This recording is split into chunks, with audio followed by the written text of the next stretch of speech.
Hello my dear friends, welcome to Lucky Education. और आज हम देखेंगे क्लास 11th की ज्योग्राफी का चैप्टर नंबर 2 हमारा चल रहा है, फंडामेंटल्स ऑफ फिजिकल ज्योग्राफी। और इसमें हम देखेंगे इवोल्यूशन ऑफ लिथोस्फीयर। ठीक है, तो अर्थ का इवोल्यूशन कैसे हुआ उसमें हम अलग अलग फेजेज को देखेंगे। अर्थ के इवोल्यूशन में हम देखेंगे कि लिथोस्फीयर कैसे बना, हाइड्रोस्फीयर कैसे बना, एटमोस्फीयर कैसे बना, और जब ये तीनों स्फीयर बन जाएंगे तो फिर पॉसिबिलिटी हो जाएगी किसकी, बायोस्फीयर की। तो बायोस्फीयर, ठीक है। तो लिथोस्फीयर जमीन का वो हिस्सा होता है जहाँ पर जमीन पाई जाती है, रॉक्स पाई जाती हैं, ठीक है, सैंड पाई जाती है। हाइड्रोस्फीयर वो हिस्सा होता है पृथ्वी का जहाँ पर आपको पानी मिलेगा, और एटमोस्फेयर वो हिस्सा होता है जहाँ पर आपको एयर मिलेगी, गैस मिलेंगी। ठीक है, तो अपनी पृथ्वी को हम मेजरली 3 डोमेन्स में डिवाइड कर सकते हैं। एक तो है लिथोस्फीयर जहाँ पे आपको सॉलिड पोर्शन मिलेगा, हाइड्रोस्फीयर है जहाँ पे आपको लिक्विड पोर्शन मिलेगा वाटर, और गैस वाला पोर्शन जो है उसको हम एटमोस्फीयर बोलते हैं। और जहाँ पे ये तीनों चीज़ मिल जाए तो उसको हम बोलते हैं बायोस्फीयर। और जहाँ पर बायोस्फीयर होता है वहाँ पर आपको मिलेगी लाइफ। क्या मिलेगी? लाइफ देखने को मिलेगी, जीवन देखने को मिलेगा। तो आज हम जो देखने वाले हैं दैट इज, सबसे पहले हम लिथोस्फीयर का इवोल्यूशन कैसे हुआ, कैसे लिथोस्फीयर बना। ठीक है, ये चीज़ हम देखने वाले हैं, इवोल्यूशन ऑफ लिथोस्फीयर। तो ध्यान रखना, कोई पूछ ले कि लिथोस्फीयर क्या है तो आपको बताना है the upper most layer of the earth, upper most solid layer of the earth is called lithosphere. जो सॉलिड लेयर है उसी को हम क्या बोलते हैं, लिथोस्फीयर। पृथ्वी को अगर ऐसे काट के देखोगे तो सबसे ऊपर क्रस्ट, फिर मेंटल, फिर कोर। तो अब देखो, ये क्रस्ट का ऊपर वाला हिस्सा है, ये क्रस्ट का ऊपर वाला हिस्सा है, फिर ये आपका यहाँ से यहाँ तक ये वाला मेंटल है। देखो यहाँ पर आप देखो, ये वाला ऊपर का हिस्सा क्रस्ट, क्रस्ट यहाँ तक, क्रस्ट के बाद फिर आएगा आपका मेंटल, मेंटल के बाद कोर। तो ध्यान देना, क्रस्ट एक तो ऊपर वाला भाग क्या है, क्रस्ट, और उसके नीचे थोड़ा सा मेंटल वाला हिस्सा। तो लिथोस्फीयर क्या होता है, क्रस्ट और अपर मोस्ट जो मेंटल की सॉलिड अपर मोस्ट। अब देखो मेंटल भी अगर देखें ना, मेंटल के भी 2 भाग हैं, ऊपर वाला अपर मेंटल और नीचे वाला लोअर मेंटल। तो अपर मेंटल और क्रस्ट इन दोनों को मिला दें तो ये चीज़ क्या कहलाती है, लिथोस्फीयर कहलाती है। ध्यान रखना, ठीक है। तो ये वाली चीज़ें तो हम सेकंड वाले चैप्टर में देखेंगे, पर इतना ध्यान रखना कि जो मेंटल है भाई, मेंटल के भी 2 भाग हैं, अपर मेंटल और लोअर मेंटल। तो uppermost solid mantle plus crust, इन दोनों को मिला के हम क्या बोलते हैं, लिथोस्फीयर बोलते हैं। क्योंकि जो लोअर मेंटल है वो थोड़ा सेमी मोल्टन कंडीशन में, ये कह सकते हो हाफ सॉलिड है या हाफ लिक्विड है। ठीक है, पूरी तरह से ना लिक्विड ना solid.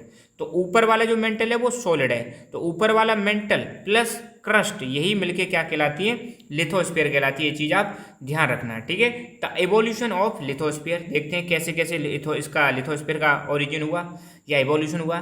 The earth was mostly in volatile state during primordial stage.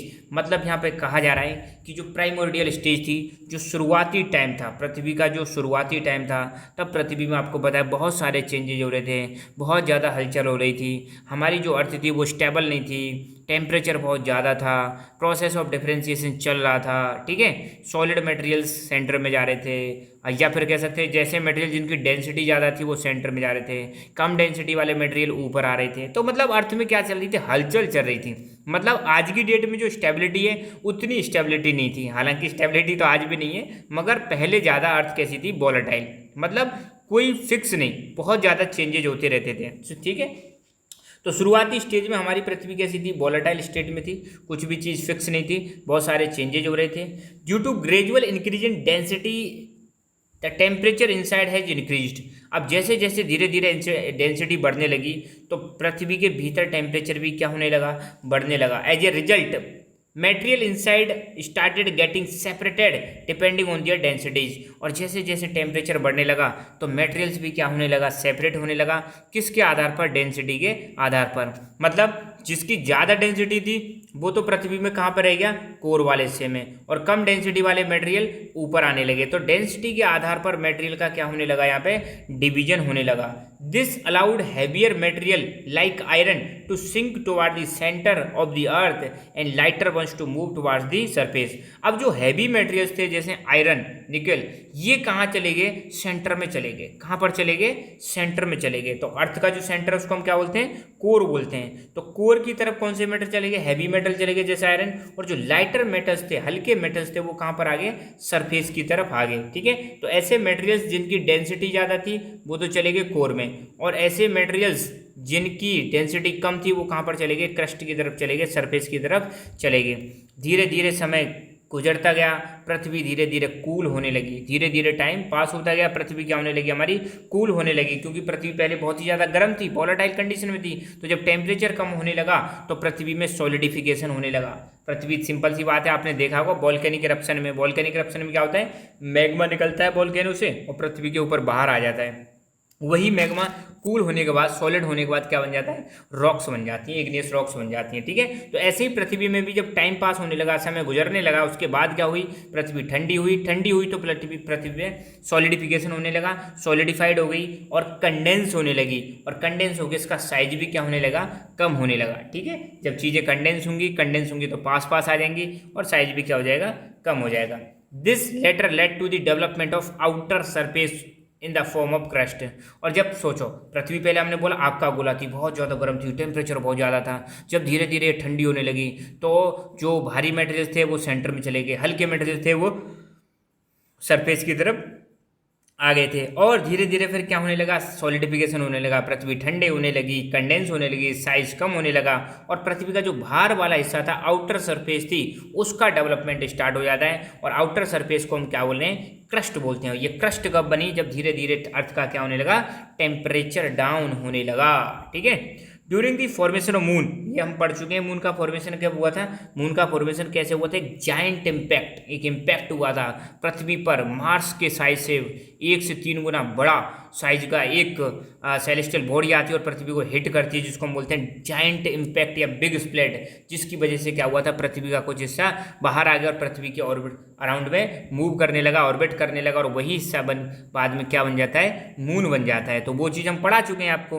तो जब मून का फॉर्मेशन हुआ था तो पृथ्वी को हिट किया गया था, एक जायंट इम्पैक्ट हुआ था, जिसकी वजह से, इम्पैक्ट होने की वजह से पृथ्वी का टेम्परेचर फिर और बढ़ गया, पहले से भी ज़्यादा बढ़ गया। इसकी वजह से क्या हुआ, it is through the process of differentiation that earth forming material got separated into different layers। तो ये जो प्रोसेस ऑफ डिफरेंशिएशन है, डिफरेंशिएशन के प्रोसेस के थ्रू क्या हुआ, हमारी जो पृथ्वी है उसमें जो मटेरियल है वो अलग अलग लेयर्स में डिवाइड हो गया on the basis of their density. ठीक है, तो डेंसिटी के आधार पर अलग अलग लेयर्स में डिवाइड होने लगा, तो स्ट्रेटिफिकेशन होने लगा, अलग अलग लेयर्स बनने लगी, कोर बन गई दो, तो inner core, outer core, mental बन गए दो, लोअर मेंटल, अपर मेंटल, ऊपर क्रस्ट हो गई। तो इनकी डेंसिटी देखें तो जैसे जैसे नीचे जाओगे डेंसिटी बढ़ने लगेगी, डेंसिटी क्या होने लगेगी, बढ़ने लगेगी। ठीक है, तो डिफरेंशिएशन का मतलब यही है कि जो भारी भारी मटेरियल थे, हाई डेंसिटी वाले मैटर थे, वो कहाँ पे चले आते हैं, सेंटर पे चले आते हैं। लो डेंसिटी वाले मटेरियल कहाँ पे आ गए, सरफेस पर आ जाते हैं। ठीक है, तो जो मटेरियल्स सेपरेट हो रहे थे वो किसके आधार पर होते हैं, डेंसिटी, और ऐसे करके पृथ्वी में लेयर पर लेयर बनने लगी। यही है प्रोसेस ऑफ डिफरेंशिएशन, जहाँ पे डिफरेंट मतलब जो मटेरियल है वो अलग अलग लेयर्स में क्या हो गया, डिवाइड हो गया। ठीक है, starting from the surface to the central parts we have layers like crust, mantle, outer core, inner core. अब अगर आप सरफेस से देखो, सरफेस से कोर की तरफ जाओ तो आपको पृथ्वी पर अलग अलग मतलब लेयर्स देखने को मिलेंगी।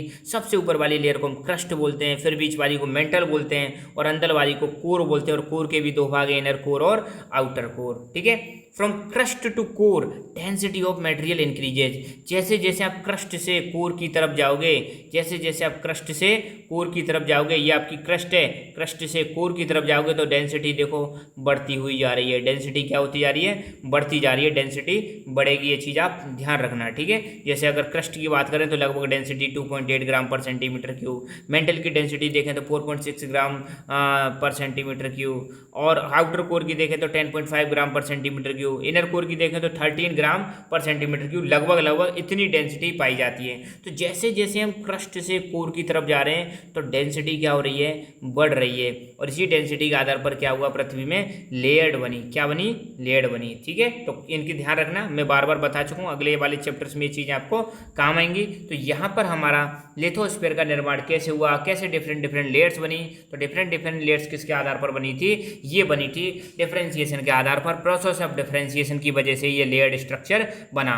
भारी डेंसिटी वाले मटेरियल सेंटर में चले गए, हल्की डेंसिटी वाले मटेरियल सरफेस पर आ जाते हैं। दूसरा, बाहर सॉलिड लेयर कैसे बनी, पृथ्वी का क्या हुआ, धीरे धीरे कूल होने लगी, कूल होने के बाद सॉलिडिफाई होने लगी, सॉलिडिफाई होने के बाद उसमें कंडेंसेशन भी हुआ। तो धीरे धीरे करके एक आउटर कोर जिसको हम क्या बोलते हैं, या आउटर सरफेस जिसको हम क्या बोलते हैं, क्रस्ट का निर्माण हुआ था। ठीक है, तो ये चीज़ यहाँ पर क्लियर होती है। लिथोस्फीयर हमारा बन गया, जो बाहर वाला जो पोर्शन है, सॉलिड वाला जो पोर्शन है वो बन चुका है। अब हम देखेंगे कि कैसे एटमॉस्फेयर बना, और फिर हम देखेंगे कैसे हाइड्रोस्फीयर बना। तो एटमॉस्फेयर और हाइड्रोस्फीयर अगले वाले लेक्चर में हम कंबाइंड करके डिस्कस करेंगे एक साथ। ठीक है, तो मिलते हैं अगले लेक्चर में, तब तक के लिए खुश रहो, मुस्कुराते रहो। जय हिंद, जय भारत।